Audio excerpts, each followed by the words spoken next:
কি বনাই আছে হয়তো আপোনালোকে ধৰিব পাৰিছে আজি গধূলি মায়ে বনাই আছে পায়স বনাই আছে আজি আমাৰ ঘৰত গৰখীয়া সকাম অকনমানকে পতা হৈছে গৰখীয়া সকামত কেৱল লৰা সকলকহে মতা হয় কিয় নাজানো বাৰু এইটো দেই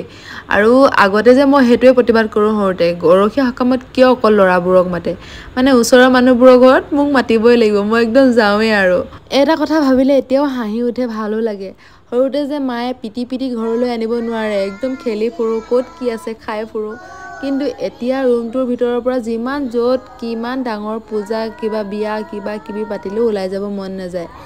সৰুতে ভাবিছিলো কেতিয়া কৈনো ডাঙৰ হম কিন্তু এতিয়া ডাঙৰ হোৱাৰ পিছত সৰু হৈ যাবলৈ জানো পাৰিম ইহঁতক তাকে বুজাই আছো এতিয়া কাজিয়া নকৰিবি তহঁতে এইবোৰ দিন আৰু ঘূৰাই নাপাও আমাকো আগতে ডাঙৰবোৰে কৈছিল তহঁতে এইবোৰ দিন ঘূৰাই নাপাও বুলি কিন্তু আমি তেতিয়া মনা নাছিলো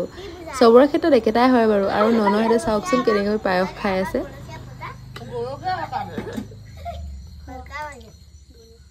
নন খাই গৰম আছে নি ঠাণ্ডা ঘৰৰকে খাই আকৌ